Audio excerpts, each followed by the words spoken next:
जादुई टीवी। सुनो, तुम्हारे बाबूजी तो कब के गुजर गए। अब उनका जो सामान है वो पड़े पड़े कबाड़ा हो रहा है। बेच ही दो, कुछ पैसे आ जाएंगे। बात तो सही है। अगले संडे फुर्सत में यही करेंगे। अगले संडे रोहित सारा सामान कबाड़ी को घर बुला के दे देता है। तभी उसकी नजर बाबूजी की पुरानी टीवी पर जाती है, जो इतने सालों तक कूड़े में पड़ी थी, फिर भी चमचमा रही थी। टीवी तो देखो, जैसे एकदम नई हो। हाँ, बाबूजी को टीवी देखना बहुत पसंद था। उनका सपना था कि वो टीवी पे आए। एक बार मौका भी था जब वो अपने गांव के गाने सुनाने किसी चैनल पर जाने वाले थे, पर मैं और मेरा भाई लड़ पड़े और बाबूजी को घर पर ही रुकना पड़ा। चला के देखें क्या? हाँ हाँ, क्यों नहीं, देख लेते हैं। पर शायद ही चले। बाबूजी ने उस लड़ाई के दिन के बाद टीवी देखना ही छोड़ दिया था। टीवी चालू करने के लिए उसमें केबल वायर लगा दिया जाता है। एक न्यूज चैनल चालू हो जाती है। स्वर्ग की सीढ़ी के रास्ते हैं तीन, तीनों के तीन रास्ते हैं संगीन। पहला रास्ता है सांप की बीन, दूसरा रास्ता घर में बिछा कालीन, तीसरा रास्ता कलकत्ता से चीन। ये क्या बकवास खबर है, कुछ अच्छा लगा दो। अरे आप बोलो तो सही, कोई अच्छी खबर सुना देता हूं। मेरा तो काम ही खबर देना है। अरे बाप रे, टीवी बात कर रही है। हाँ, ये न्यूज वाला मुझसे। हाँ हाँ, आपसे ही तो बात करूंगा ना, आपके घर में हूं तो। अरे, ये सपना है क्या? तुम हमसे बात नहीं कर सकते? अरे सपना नहीं भाई साहब, ये टीवी जादुई टीवी है। बोलो, क्या खबर सुननी है, वरना ब्रेक लेने का टाइम आ जाएगा। सुप्रिया घबरा के टीवी बंद कर देती है। वो क्या था? अरे एक बार और चालू करके देखे, फिर से बात करेगा तो चैनल बदल देंगे। सुप्रिया फिर टीवी चालू कर देती है। अरे ऐसा कोई मुंह पे टीवी बंद करके जाता है क्या? मुझे बुरा लगा आपका नेचर। चाय पानी तो पूछो। सुप्रिया टीवी के बटन से चैनल बदल देती है। अब टीवी पर एक फिल्म चल रही है। अरे ये तो सूर्यवंशम है ना? हाँ, और ये ठाकुर को जहर की खीर दे दी और उसको पता भी नहीं है। ए भाई, खीर मत पीना, उसमें जहर है, मत पीना। ठीक है महाशय, जैसा आप कहें। हाँ। अरे, आपकी बात मान ली, पूरी पिक्चर ही अब तो बदल जाएगी। मतलब ये सच में जादुई टीवी है? तभी वहां कबाड़ी आ जाता है। भैया, टीवी के 150 रुपए दूंगा, चलेगा? अरे 1.5 करोड़ में भी ना दे तुमको ये टीवी हम।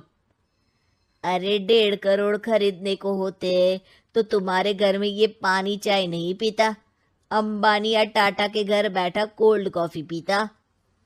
रोहित कबाड़ी का हिसाब करके उसे वहां से चलता करता है और अपने भाई शशिकांत को फोन लगा के बुलाता है। शशि थोड़ी ही देर में वहां पहुंच जाता है। क्या हो गया भैया? अरे बाबूजी का टीवी याद है? हाँ हाँ, जिसमें घुसे रहते थे हमेशा वो, और अपने को कुछ नहीं देखने देते थे। अरे वो अब जादुई टीवी बन गया है। भैया, आपकी बकवास करने की आदत अब तक नहीं गई। अरे आपके घर में बच्चे हैं, अब तो बड़ों जैसी बात करो। रोहित जाके टीवी चालू कर देता है। टीवी पर एक जादू का शो हो रहा है जिसमें एक जादूगर है। अब मैं अपनी टोपी में से कबूतर निकालूंगा। श्रिंग ब्रिंग शरिंग बम फोपा फुफी फुफा पाउ। टीवी से कबूतर निकलता है और शशिकांत के सर पर आकर बैठ जाता है। भैया, ये क्या हो रहा है? भैया इसे उड़ाओ। ए कबूतर, जा जा, कबूतर चल निकल। अब मैं टोपी में से सांप। सांप सुनते ही शशिकांत कांप जाता है और भाग के टीवी बंद कर देता है। भैया, सॉरी भैया, मैं समझ गया ये सच में जादुई टीवी है, पर एक बार और ट्राई करते हैं। पर भाभी, कोई दूसरा चैनल लगा हुआ, जिसमें डर ना लगे। सुप्रिया टीवी चला देती है और न्यूज लगा देती है। अरे कितने दिनों बाद मुझे याद आया। बताइए क्या खबर सुनाओ। और ये नया आदमी कौन है? ये मेरा भाई है शशिकांत। ओह यस, वही है ना जिससे तुम लड़ लिए थे किसी बात पे और तुम्हारे बुढ़ाओ पिताजी गुस्सा हो गए थे और टीवी को संन्यास दे दिया था। हैं? तुमको कैसे पता ये सब? इस टीवी में रहने वाले आदमी से लेकर कबूतर तक को तुम्हारे बाबूजी और तुम्हारी बातें पता है, इसलिए तो ये जादुई टीवी है। ये टीवी क्या कर सकती है वैसे? तुम जो मांगो दे सकती है। कहानी बदल सकते हो, खबर बदल सकते हो, कोई चीज मांग सकते हो। अरे भैया, ये टीवी मैं लेके जा रहा हूँ। बाबूजी का लाडला तो मैं ही था ना। अरे ऐसे कैसे? मैं बड़ा बेटा था। अब तक मेरे घर में टीवी थी ना।